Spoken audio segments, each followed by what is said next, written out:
Hello everyone, কেমন আছো তোমরা সবাই? তো আজকে আমরা যাচ্ছি কাতরাজ জুতে, যেটা পুনের থেকে একটু আউটের দিকে। তো এটা হচ্ছে রাজীব গান্ধী জু। তো এখন আমরা টিকিট কাউন্টারের সামনে চলে এসেছি, আর 40 টাকা দিয়ে দুটো টিকিট কেটে ঢুকে গেলাম জুর ভেতরে। এটা বেসিক্যালি ফটো তোলার জন্য। তো আমিও একটা ফটো তুলে নিয়ে আর এগিয়ে যাই সামনের দিকে। জুতে ঢোকার প্রথম পার্টে যেটা, সেটা স্নেক টাউন। তো এখানে বেসিক্যালি শীতল রক্তের প্রাণী, যেসব উভচর প্রাণী, তাদেরকেই রাখা হয়েছে। Python, snake, টর্টয়েল। আর যেটা সব থেকে বেশি ভালো লাগলো এখানে আমার, এই কুমিরটা, যেটা প্রচুর বড় হওয়ার সত্ত্বেও প্রচুর শান্ত। আর এখানে তো আমাদের স্নেক টাউনের ভেতরে, মেইন যে টাউন, সেখানে এসে দেখলাম প্রচুর সাপের ভেতরে এবং প্রচুর গাইডলাইন দেওয়া আছে, সেগুলো পড়তে পারো, দেখতে পারো। এছাড়া এই যে দুটো কুমির ছিল, এটা কি জাতের কুমির আমি জানি না, একটু জানলে একটু জানিয়ে।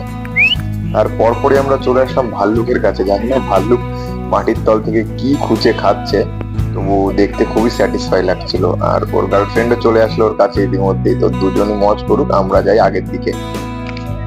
এখন আমরা চলে এসেছি আবার হরিণের কাছে। তো দেখা যাক হরিণ কোথায়। আমাদের হরিণ দেখা হয়ে গেছে, এখন আমরা যাবো রয়্যাল বেঙ্গল টাইগার দেখতে। তো চলো যাই। বেঙ্গল টাইগারের এখন লাঞ্চের টাইম, তাই ওই মহাশয় এখন বেরোয়নি, খাঁচার ভেতরেই আছে। তো তার একটু এগিয়ে এসে দেখতে পেলাম এই সাদা বাঘটা। তো এটা দেখতে খুবই অ্যামেজিং এবং স্যাটিসফাই ছিল, কেননা বৃষ্টির মধ্যে এ স্নান করছে। তো চলো এগিয়ে যাই সামনের দিকে।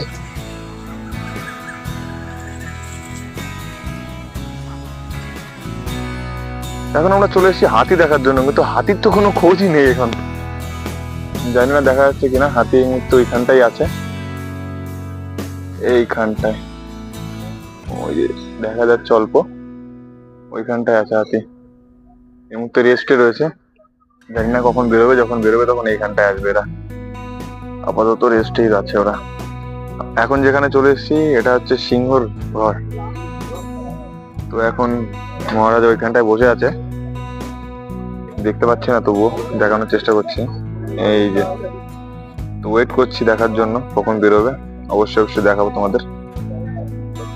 অনেক কষ্টের পরে উঠলো সিংহ, কিন্তু অনেক বুড়ো হয়ে গেছে। মিষ্টির দোকানের সামনে লোম ছাড়া কুকুরের যেরকম অবস্থা, সেরকম অবস্থা সিংহর। গায়ে একটাও পশম নেই। ঘাস খেলে পরে পশম কোথা থেকে আসবে। তো আজকের মতো চিড়িয়াখানা ঘোরা এখানটাই শেষ। এখন আমরা রুমের দিকে যাচ্ছি। তো বাস স্টপে এসে আম মাখা দেখলাম, তাই কিনে নিলাম। 10 টাকা করে পিস নিল, যেটা একদমই অসাধারণ ছিল খেতে। তো ভিডিওটা কেমন লাগলো এবং কোথা থেকে দেখছো অবশ্যই জানি। তো আমরা এখন আম মাখা খাই আর রুমের দিকে যাই। বাই।